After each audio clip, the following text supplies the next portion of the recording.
Welcome to this special edition of News Channel 7. A bird's eye view of Hurricane Michael 5 years later.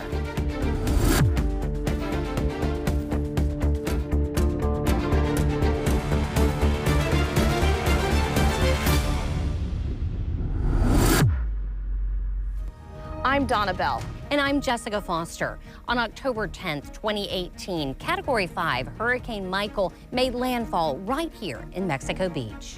Over the next hour, we're taking you around our community as we look back at the historic storm that changed the landscape of the Florida Panhandle forever. As we travel to various places, we're going to show you video from the ground and from the air to see the progress that's been made in the last 5 years. We also look at what's left to be done. It's been a long road to recovery. The days leading up to the storm, watching it make landfall and the aftermath required a non-stop approach to coverage. Our meteorologists Chris Smith and Ryan Michaels tell us Hurricane Michael rapidly intensified, causing damage that our area had never seen before.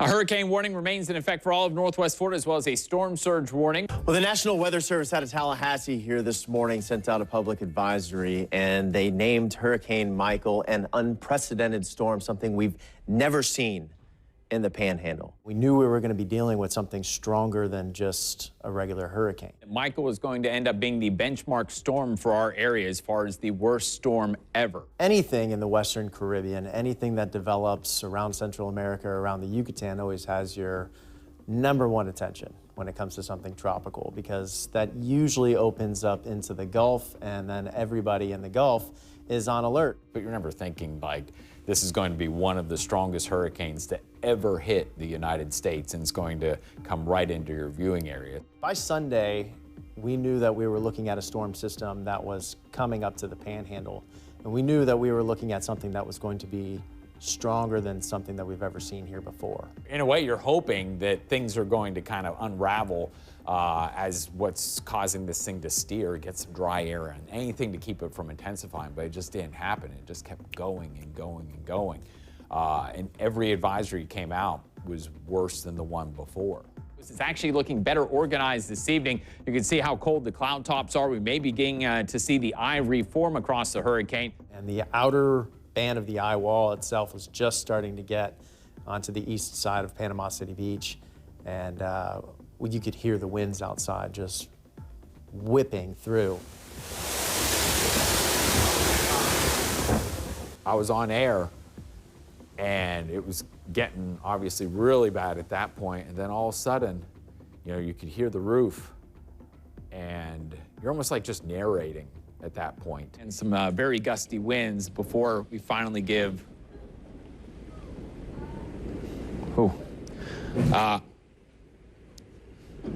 What was that? We didn't quite know what it was, and I believe Chris might have even alluded to maybe a tree fell outside of the station. We didn't know quite what it was, and we're not about to go stick our head outside to look. Treat this like it was a tornado warning. We were on the air telling you a tornado, because this is going. Then all of a sudden, bam, power goes out.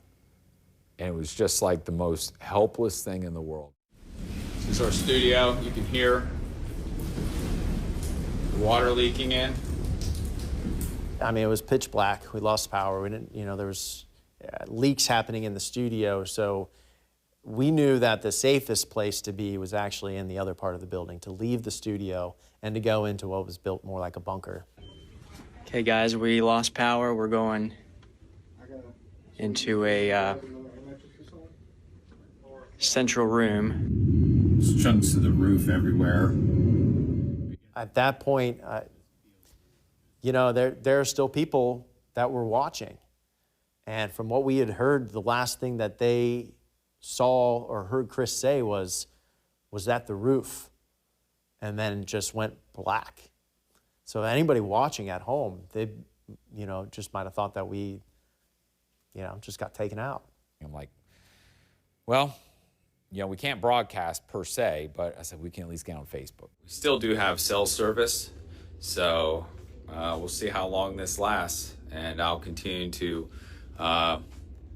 keep you all updated as best we can. Feel free to share around as you want, but this is what it looks like outside the TV station right now. You know that you're, for people that can watch you or were able to watch you, that you're at least like a voice on the outside. Wasn't anything I could do to fix it, but at least I was, we were a voice. Basically, right now, the eye is now crossing over. Mexico Beach is in the eye wall. So I'm broadcasting on Facebook, and I remember talking to my wife and son. I was doing a broadcast, and all of a sudden, they chimed in, trying to reach me. I'll check in, but everyone's okay here, and the worst of it's over, at least at the TV station. And I remember talking to them. Hey, Daddy, are you on the power? Yeah, we don't have any power, buddy. But you could just see the relief that she had, that we were all okay and everything. How does a storm like Michael change the way you do your job? There's a sense of dread, because I don't know if I could do it again. Anytime a hurricane is in the Gulf, as a news team, we start looking at the possible scenarios to see where we need to put those news crews in place. I've worked at WJHG for 29 years, almost 10 as the news director. I've covered numerous hurricanes and tropical storms, but nothing like this. Our emergency plan requires going wall to wall with coverage, 12 hours on, 12 hours off. We had reporters positioned at hotels all across the viewing area. We also had all critical staff at the station moving in and planning to stay for days. Donna and I were anchoring the morning before Michael hit. We'll never forget the hours before the storm when Chris and Ryan told us to get ready. It would be a Category 4 or 5. We're likely going to see those winds go up even as it works its way still further towards the coastline. There's just nothing really to stop this storm. At about 11 a.m., the noises got to be too much. The roof was far less sturdy in the studio than in the rest of the building, so we moved to our newsroom and started broadcasting from there. I'll never forget, right before we went off air, looking out the newsroom windows and seeing pine trees across the street snapping in half. I had never seen anything like that. No, and the rain and wind got so intense, we couldn't see anything out the windows. And as the howling sounds began, we knew we had to take shelter in interior offices. We thought the powerful generator we had would never go out, but it did. We have everybody that's in the station here, our news director, Donna Bell. We did the best we could to keep doing our jobs and keep information going out to the public for as long as we could. Even when we went off air, we knew that we had to keep telling people what was happening. Most of us had lost cell service, and at one point, we were passing the only phone at the station around to each of us because it was the only one that still had service. That was the only way that our meteorologists could tell people what was happening to whoever could hear us. And when the storm finally passed, we did the best that we could to get information out to the public. We divided into groups and started driving around, going live on Facebook, just reporting on what we saw. So much debris is covering the roadway, we simply just couldn't get across. It's landed on some of the cars, it landed on some of the trucks. Pretty unbelievable right now. We see people driving and the entire front portion of the hotel just came down. We've been told that heading through Mexico Beach is dangerous right now. For me, the hardest part of going through Michael was losing contact with our reporting teams. I was so relieved when I started seeing them doing Facebook Lives because I knew then they were okay. And they went right into reporting mode, showing our viewers what they were seeing. It looks like a hurricane hit Panama City Beach. This looks like a bomb hit Panama City.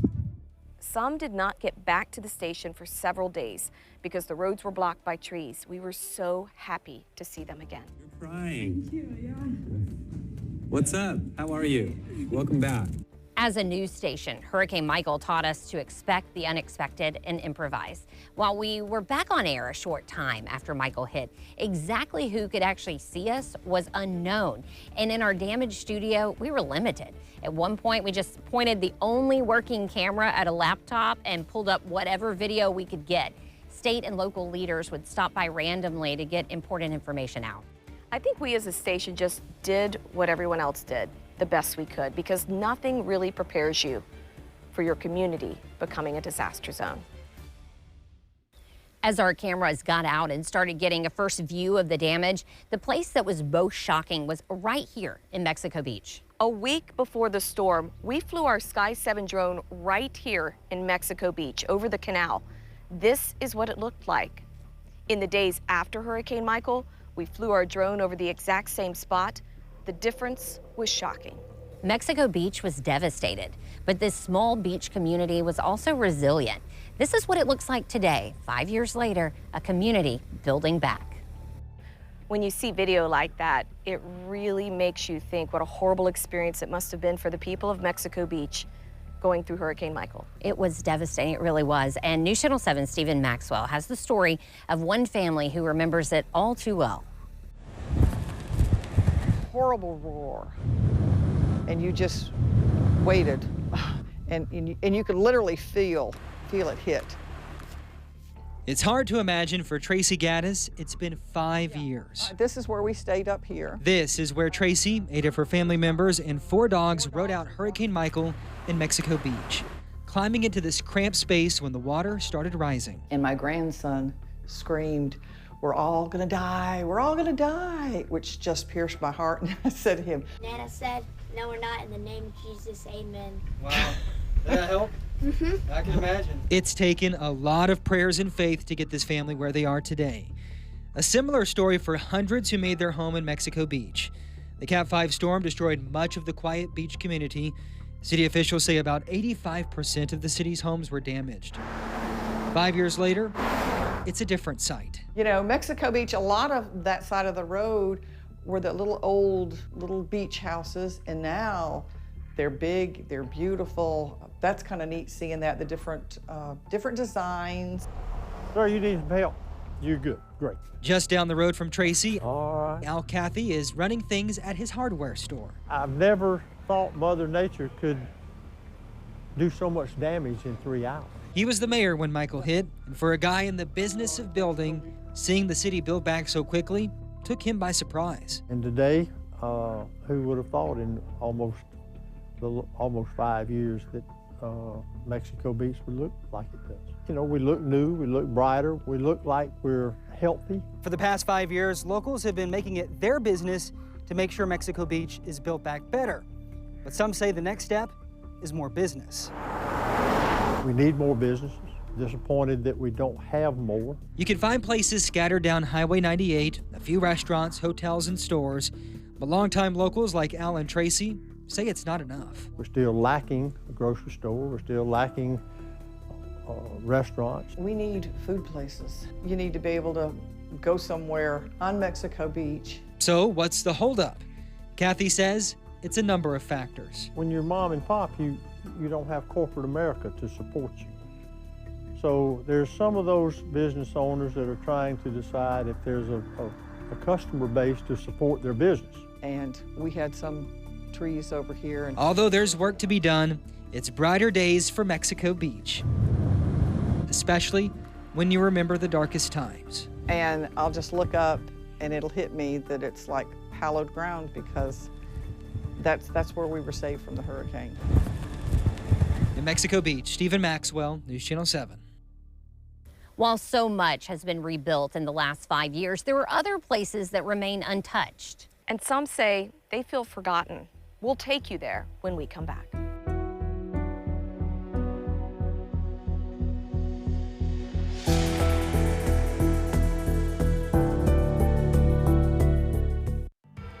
You're watching Hurricane Michael 5 years later, presented in part by Cat 5 Hurricane Fabric and Arbor Tree Care. By 2019, the Forgotten Coast lived up to its name. Our area felt forgotten. The rest of the world moved on, but they didn't know how much the people of our local communities were struggling. It's going to be our home. The car that was totaled in the hurricane, this is our home. 6 months after the Category 5 hurricane, lawmakers still had not passed a federal relief package for 2018.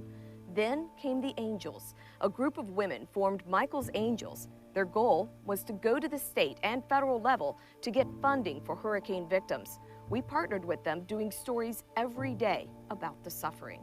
because you'd be surprised at how many kids still aren't registered for school.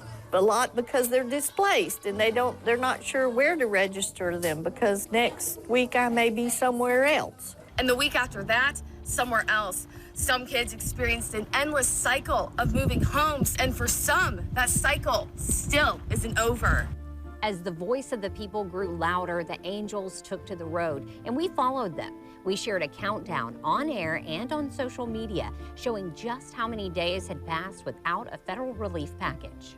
Today marks 202 days since Hurricane Michael devastated the Panhandle. That means it's been 202 days without congressional help. After Hurricane Katrina, it took 10 days. After Andrew, 34 days. The wait for our area seemed endless. Finally, on day 236, the wait was over. Congress passed a $19 billion aid package. While that help did come in the form of federal funding, many in our area still feel forgotten. And that's especially true in our lower income and largely minority communities like Glenwood. And as News Channel 7's Takivion Goss reports, one cornerstone of that community has still not come back. The Martin Luther King Center has been like most things in our community. We the last, we the least, we the left behind, and whatever's left, that's what the city will give us and say, well, now we don't have the money to do it. Tony Bostic is one of many. He's frustrated to see many things being rebuilt in Panama City, but the Martin Luther King Rec Center still does not come back. The Martin Luther King Rec Center was more than just a building here in Glenwood. It was a staple in the community. And 5 years following Hurricane Michael, all that remains is an empty lot. This was a safe place for kids to just come and be kids, but most importantly, it saved them from a life of crime. The Martin Luther King Rec Center saved a lot of kids from jail. And not only did it serve the Glenwood community, kids from the Hill over in St. Andrews, from Millville, from out in Lynn Haven, they all came together. 5 years after the storm, he's watched many broken communities get pieced back together, but not Glenwood. Glenwood still hadn't recovered from Hurricane Michael. The rest of the city, if you look out in Lynn Haven, they are doing wonders out there. You look at the city of Callaway, they're growing. Everybody's growing except for the Glenwood community. And who runs the Glenwood community? The city of Panama City. Panama City officials stress rebuilding is a process, but recognize Glenwood's frustrations. So the city had a starting place, and where they started was downtown Panama City. The rationale they gave was that's the crossroads, if you will, of the community. They also did a lot of planning, and so we've got plans, and those things take time. Janice Lucas is a newly elected member of the Panama City Commission and sees the problem from both sides. 5 years later, I can understand the frustration as we see other neighborhoods and other communities around us opening up centers and so forth. I can understand the frustration. To add to the frustration, repairs are time-consuming and costly. One of the challenges that we have, and the city addressed that last month, the City Commission did, because we've got grant funds to pay for the plans, but those grants are cost reimbursement. So we've got over $300 million of grants, but we don't have that kind of money in the bank to pay it out and then get it back. Residents say you can't put a price on the impacts the community center has on the lives of kids, and they want it back. They've rebuilt almost everything in the city, and you still don't even have final plans for the Martin Luther King Center. While progress may be slow, it is happening. In February of 2022, the city unveiled plans for a new state-of-the-art recreation center. Those plans include an area for the kids for technology, as well as cooking, community center, 4 basketball courts, 2 large ones and then smaller ones. Plans in the works, but still a ways from reality. There's hope this center will eventually come back in a place that feels forgotten. So let's put something educational here. Let's put something here that's going to build not only community, but it's going to build people. It's easier to repair a broken kid than it is to fix a broken man. In Panama City, Takivion Goss, News Channel 7. Other areas that often seem overlooked after natural disasters are those rural communities. Farmers, foresters, those who live in quiet towns far from the coast were left with tree damage that went on for miles. It's taken years to rebuild in places like Calhoun County. To make matters worse, many of these hardworking rural residents did not have insurance. I tried to get insurance when I first got here, 2 or 3 different insurance, where there's areas got a volunteer fire department. And you're supposed to be within 5 miles of the, and I'm a little bit further than that. And one of the insurance companies would insure me if I dug a great big swimming pool, because once they got here, they would not have enough water to put it out. So I didn't have $30,000 to put a cement pond in my backyard, so I never had insurance. John and Kimberly LaFollette are like many. They never quite were able to build back what was lost. The hurricane took down much of their Calhoun County farm, and just a few months ago, fire destroyed everything again. They still live in a borrowed camper. Despite their struggles, though, they still have their faith. I didn't lose any family members. I got real lucky. So that was it, and I thank God. I praise God for that, and I praise God today. After all of this and all of our losses, I praise God. A lot of people have relied on their faith to get them through. They certainly have, and in the 5 years since Hurricane Michael, many of these small communities have come back. More housing has been added in places like Jackson County, and we no longer see those rows of homes with blue tarped roofs. But there is one thing that has not come back and will not be back anytime soon: the trees. It's something county leaders have reflected on many times in the past. You're looking at the trees 50 to 100 years. I mean, I will never see the trees back the way they were before Hurricane Michael. I mean, I won't live that long. According to the Florida Forest Service, 3 million acres of forested land was damaged, causing $1.2 billion worth of timber damage. When we come back, we're taking you to Tindle Air Force Base to explore how the rebuilding of this base is key to growth throughout Bay County.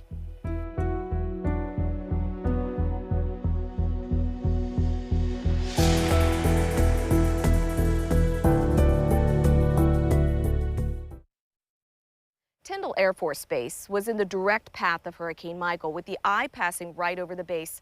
Every single building on base had some kind of roof damage. News Channel 7's Dan Nyman sat down with Air Force leaders to see how much progress has been made and what lies ahead. Surviving a Category 5 hurricane is one thing, but living through the terror right in the eye of the storm is another. As the eye wall approached us, I could literally see the walls vibrating, and you could hear it. It's an experience Marty Spikes will never forget.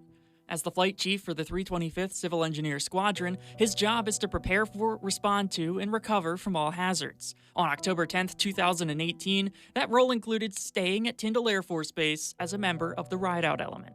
In a matter of seconds, on the second floor, water was coming in, the outlets, the lights. We had 2 inches of water on the floor. Spikes and 92 other members of the team did something few can ever do. They stepped outside as the eye crossed over the base. Clear blue sky. The calm in the middle of the storm. Oh yeah, a lot of trees down here. Deputy Base Civil Engineer Brian Stahl was also there. The ones that are standing, when the rest of the eye goes through, are not going to be standing anymore. Things got a little bit more, probably a little bit more somber, because people realized that this wasn't just going to be something that we just swept up the debris from and moved on. The damage, catastrophic. Much of Tindle Air Force Base was reduced to rubble, but there was little time to reflect. As with all military missions, they had a job to do. We got out, we kind of assessed the situation, and Colonel Laidlaw grabbed everybody and said, okay, let's start preparing to recover. We started flying aircraft out of here 2 months after Michael. People don't realize how quickly we were able to get the mission going again.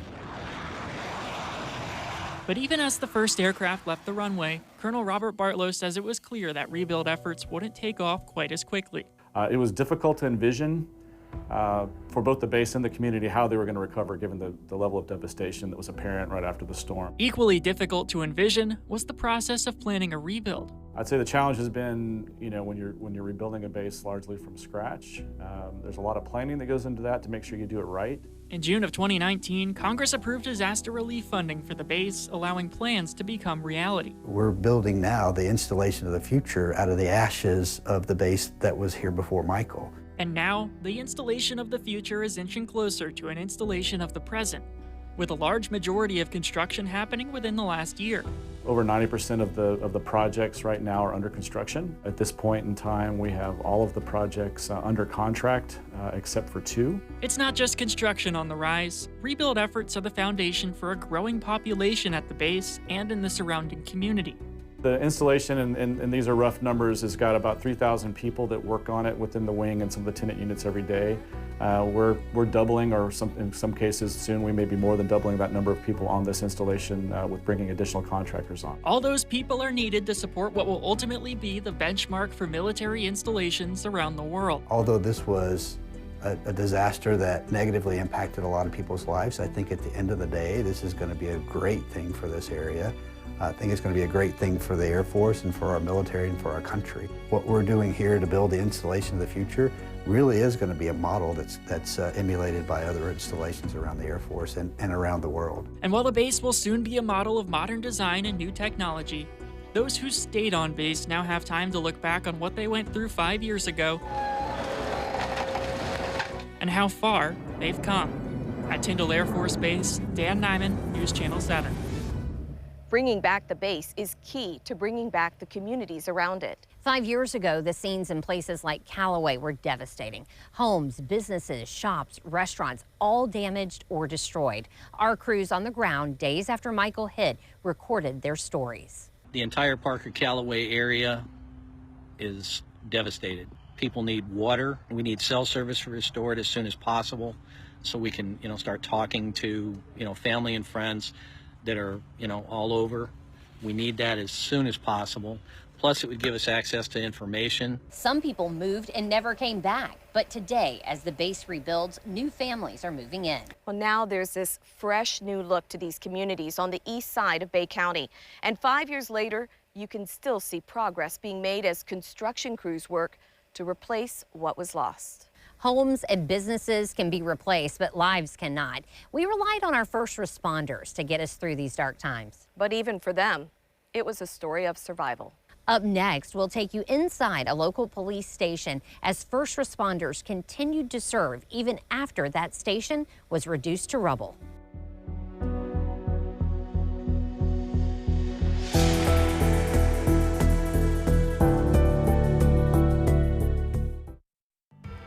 You're watching Hurricane Michael 5 years later, presented in part by Cat 5 Hurricane Fabric and Arbor Tree Care.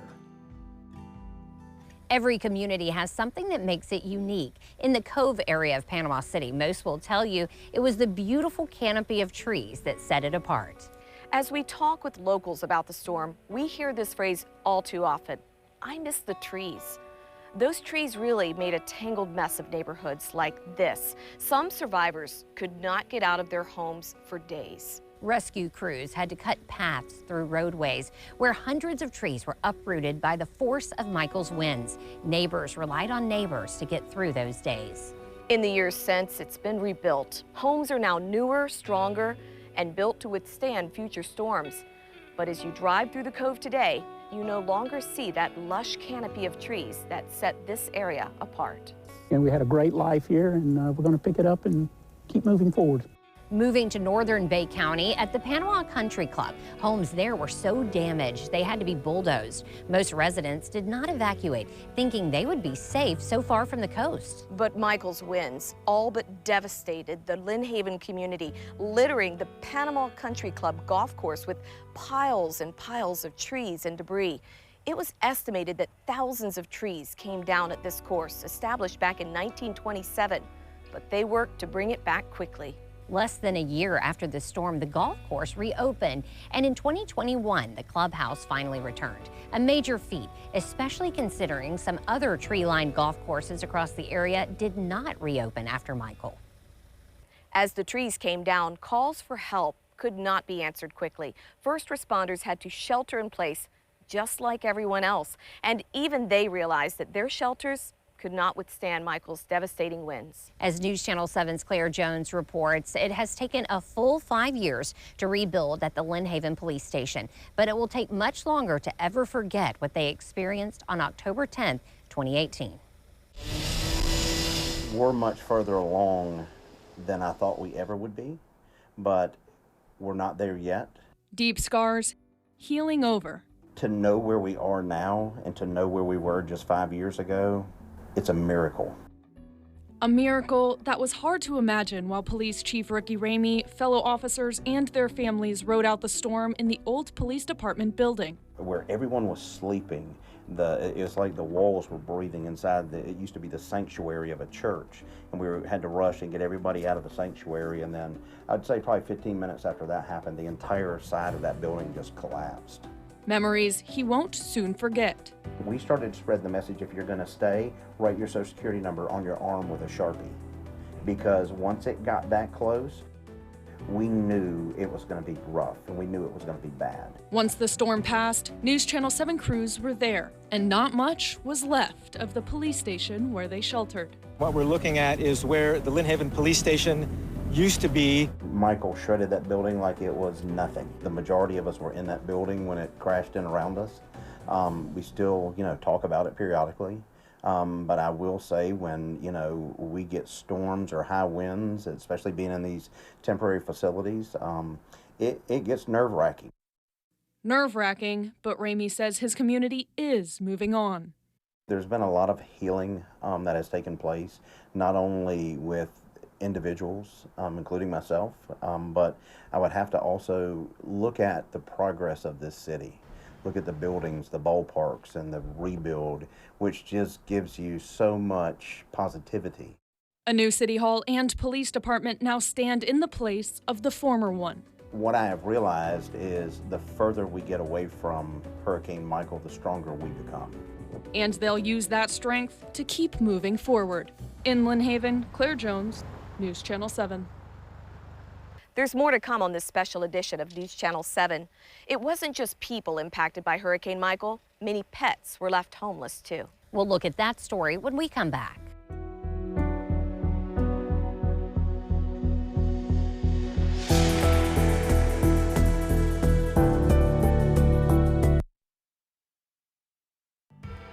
You're watching Hurricane Michael 5 years later, presented in part by Cat 5 Hurricane Fabric and Arbor Tree Care.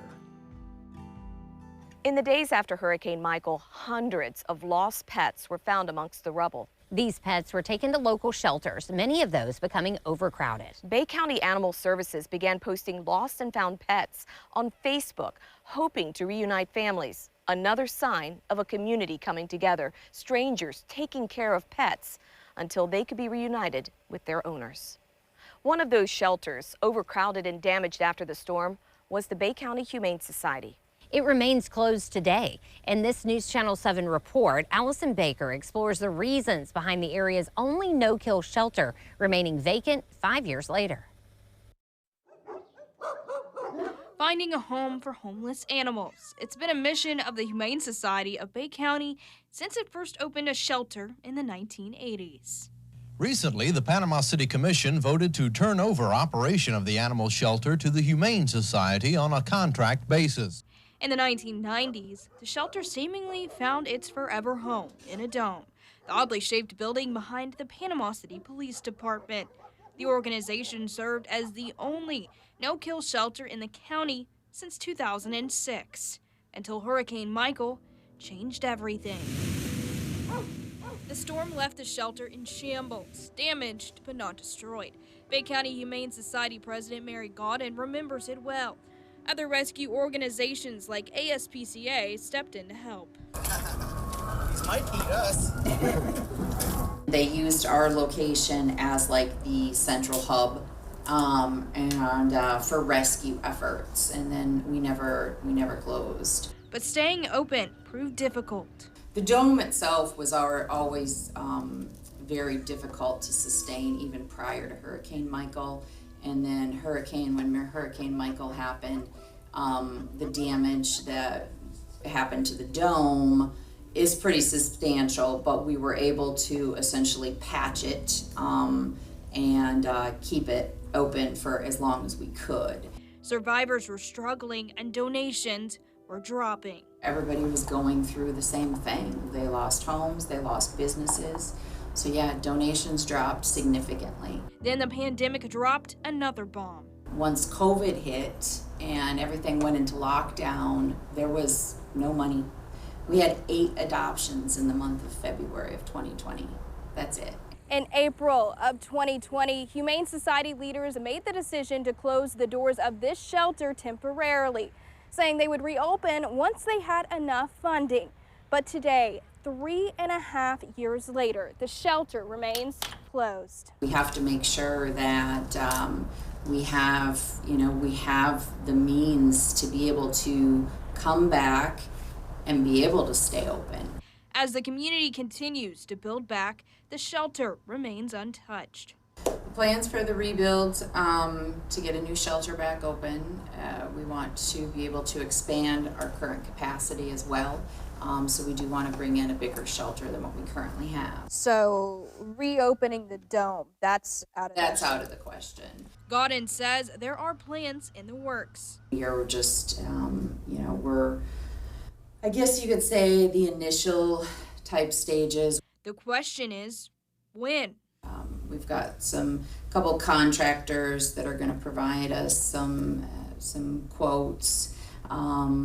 We've got a couple engineers that are also submitting in conceptual, of course. Godin tells us there are no plans she can show us or a timeline for when the shelter will come back. It's all going to depend on how quickly we can raise funds. Okay. And I don't have a ballpark on that until we get into the grant process. Until then, Bay County remains without a no-kill shelter, which saddens local animal lovers like Peggy Wilson, a former Humane Society volunteer. Unfortunately, there is a huge demand for a no-kill shelter, but again, it's really, really, really hard to get that because you got to have the people and funding to take care of it. According to data from surrounding shelters, the number of animals being put down has increased in our area over the last 2 years. While across the state, data shows a decreasing trend in euthanizations during that time. We'd have a lot more animals running around or unfortunately pick up by animal control and have the inevitable happen.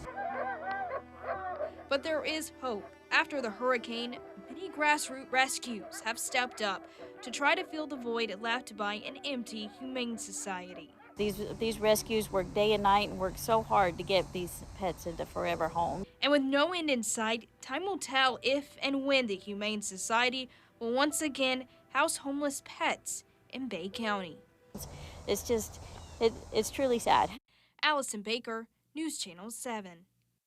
Many of the area's arts and entertainment venues still have not come back after Hurricane Michael. Here's a look at the Panama City Marina Civic Center after the storm. Without a civic center to hold concerts and plays, many in the art community felt lost after Hurricane Michael. When we come back, we'll tell you how they banded together to bring back the arts in a new way, providing hope and healing.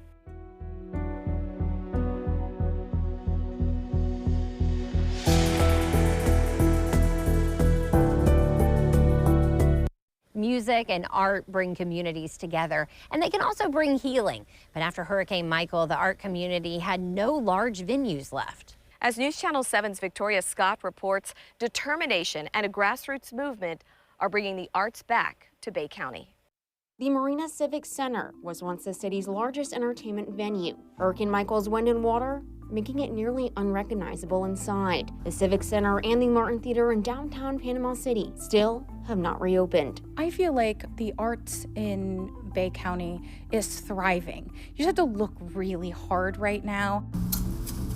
Hillary McElendon is vice president of the Kaleidoscope Theater, which was also forced to close shop after Hurricane Michael. After the hurricane, we lost a lot of our volunteers. The Kaleidoscope crew was forced to work on a new vision and to get the theater in working order again. It finally reopened in June of this year. I believe that everyone should be able to see live performing arts. Preserving the performing arts isn't the only thing the art community is focused on. You can still see plenty of murals right here in Panama City. We want the arts to be accessible by everyone in our community, regardless of socioeconomic status or where you live. That's where these colorful murals come in. As buildings downtown are being rebuilt, artists are given a unique canvas to showcase their work. I love seeing the art because I see people taking photos in front of it. It puts smiles on people's faces. It's wonderful to see art out in the open like this, and it's a wonderful addition to downtown. The Panama City Center for the Arts on Harrison Avenue is also a hub for artists to showcase their work. Within 2 weeks of the storm, volunteers and staff opened the doors again. Right after the storm, we were so excited to get back and get to work. We reactivated the Center for the Arts with the help of the city of Panama City. It's all about turning a vision into a reality. Our goal is always to not make just people want to visit, but to bring people here that want to move and live here, raise families, and help add to this vibrant community that we have. A vibrant community healing through art. In Bay County, Victoria Scott, News Channel 7. Just recently, a brand new movie theater opened on 23rd Street in Panama City. That's after 2 of the large movie theaters were damaged beyond repair. We continue to see arts and entertainment venues coming back, but there's still some work to be done. Coming up next, we'll take you to some area churches, some with entire buildings that were torn down by the storm. But never losing faith.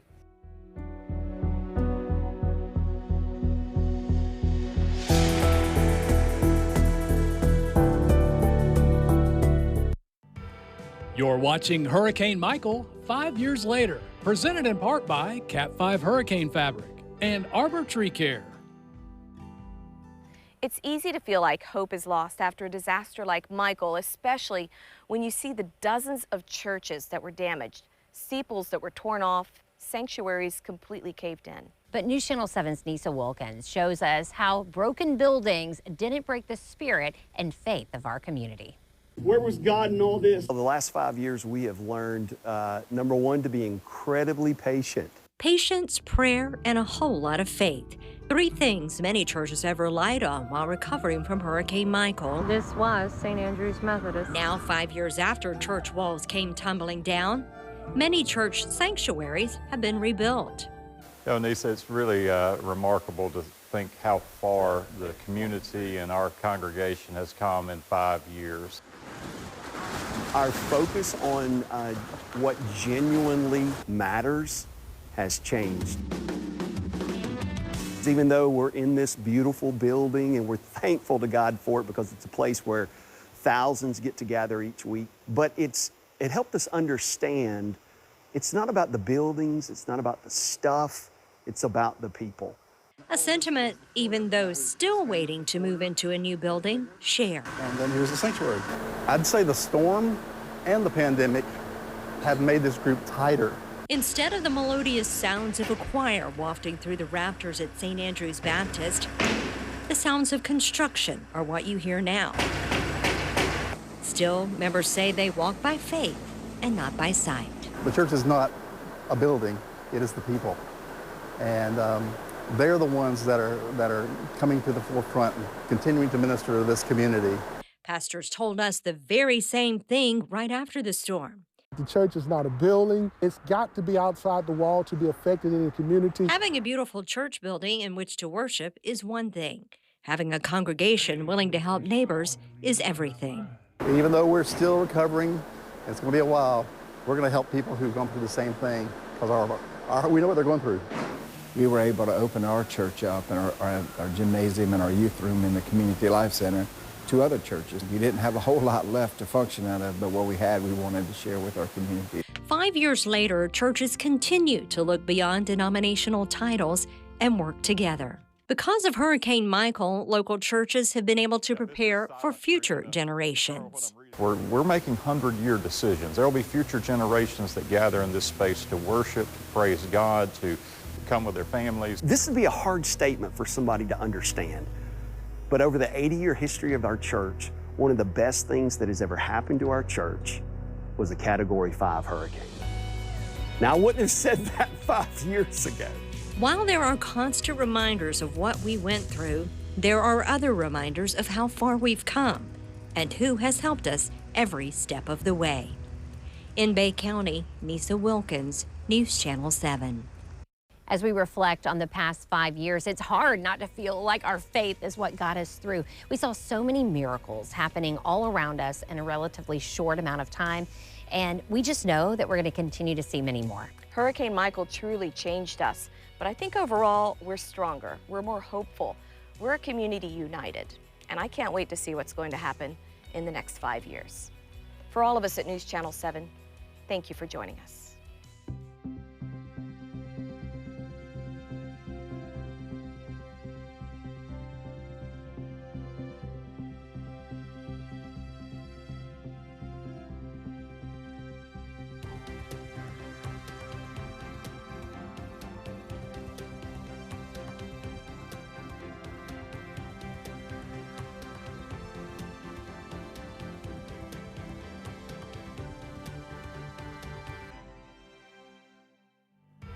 The preceding program, Hurricane Michael, 5 years later, was brought to you in part by Cat 5 Hurricane Fabric and Arbor Tree Care.